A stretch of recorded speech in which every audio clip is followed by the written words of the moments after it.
Okay, so there's like 2 hours until the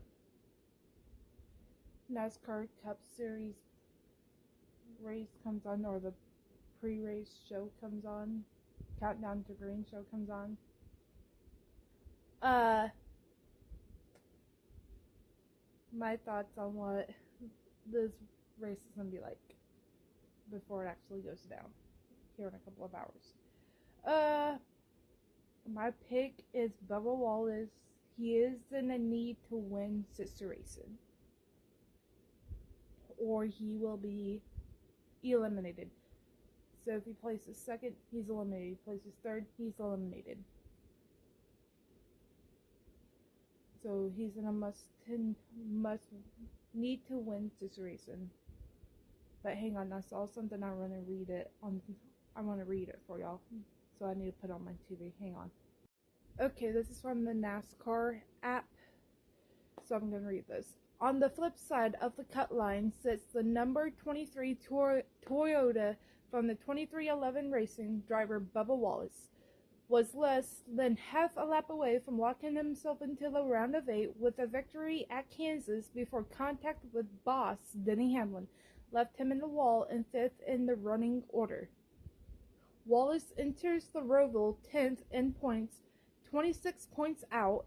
Crew chief Charles Deneke, I think that's how you say his name, has hopes of winning in mind to get the number 23 team into the semi-final round of the postseason for the first time. Yeah, this will be the first time if he doesn't get eliminated today. Bubba Wallace doesn't get eliminated today. This will be the first time Bubba Wallace has made it this far in the playoffs. For us, we're in a need to win situation, and that's how we'll tackle the race tomorrow, not today, Deneke told NASCAR.com before Saturday practice. Today, first off, is make sure that our car is driving well and our balance is where we need it to be. And our success tomorrow, aka today, starts with qualifying really well.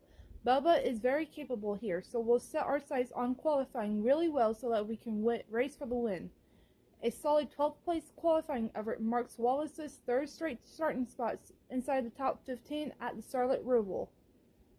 If Wallace is able to charge into the top 5, that opens up more opportunities for Deneke on pit road. Deneke? I don't know how you say this guy's name. Unique to this track is that if you're running in the top 3 or so, and it runs green, you can actually flip the stage and still get 8th, 9th, or 10th place stage points or so. Deneke explained. It's a little different just with the field spread and the time loss on pit road than a normal road course. But to win, they must beat an extremely competitive field, one that includes SVG, Zane Van Gisbergen. We just view him as the elite competitor that he is, but nothing's guaranteed for anybody, Deneke said. We build really fast cars, and Bubba does a really good job on these things, so if we're not able to be leading, we at least will be doing everything we can to stay in touch with whoever that leader is, whether it's the 88 or somebody else, because you never know what might happen. And to be able to win, first and foremost, you've got to keep yourself in contention all the way to the end. Like, I'm so excited for this race. After I read that, I'm like, okay. Because I'm like, does Bubba even want to attempt to go for the win here? Or does he just want to say, fuck him, he doesn't win it, and he's eliminated? No. The complete opposite of that. He wants to win. Which breaks my heart that when he doesn't win, not trying to jinx it, so I've been going into this whole week being saying, like, when he doesn't win and when he gets eliminated, trying to reverse psychology this shit so that he does end up winning. But when has that ever worked, you know? But, what was I saying? Oh, yeah. So, yeah, what was I saying? I forgot. So when, like, it will suck even more when he doesn't go for the win. Or if he doesn't win and gets eliminated, it will suck even more, because now I know he was trying everything in his power to go for the win, so he does get eliminated. So it's gonna hurt 1,000 times more when I see at the end of this race that most likely he's eliminated. I'm starting to tear up thinking about it because I know that's what's gonna happen. Today, I already know I'm in for a sad day. Like, it took me, like, forever lying in bed trying to go to sleep. It took me forever. Because I was just anticipating this race. And, like, my anxiety through the fucking roof. Because I don't want to see what I'm fixing to see happen. I really don't. Like, I'm dreading the end of this race. Like, I don't want the end of this race to happen. I really don't. Because I want him to win.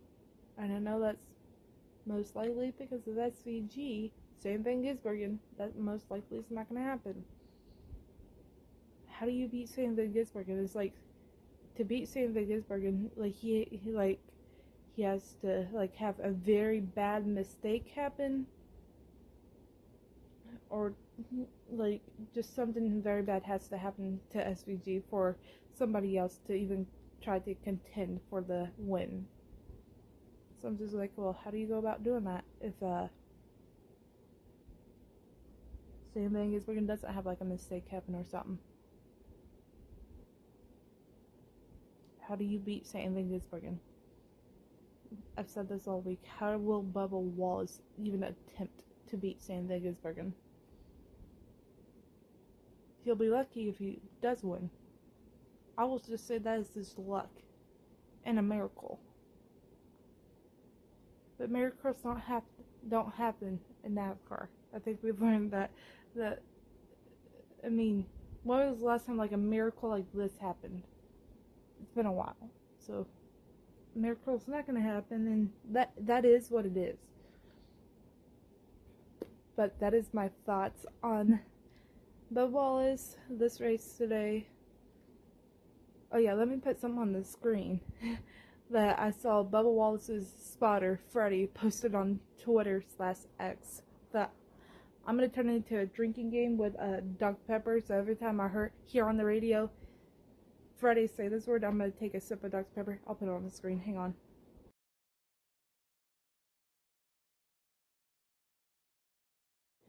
Okay, so Freddie, Bubba Wallace's spotter, posted on Twitter/X. Usually I would never do this, but I'm gonna share one of our code words for the race today. If you hear me say the words "brake bias" at all today, that is code for I think Bubba Wallace is an asshole. Be sure to tune in and see if I ever say it. So, I mean, I think that was like in my head, that's a good way to try to get more people to tune in, especially for Bubba Wallace this week. Especially tune into the radio part, which you can listen to on the NASCAR app. You would have to pay for the radio though.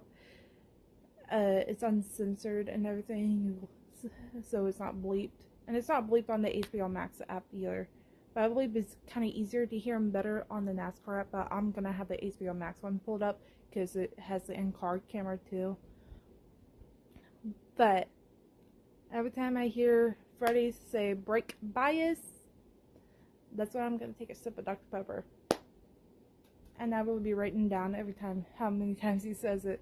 Because we all know at times when Bubba Wallace enters that race car, he enters a different mindset that sometimes can be a little assholey. So, yeah, I'm going to be doing that. But I thought that was funny. I wanted to include that in this video. But I'm going to go. That's my thoughts. Peace.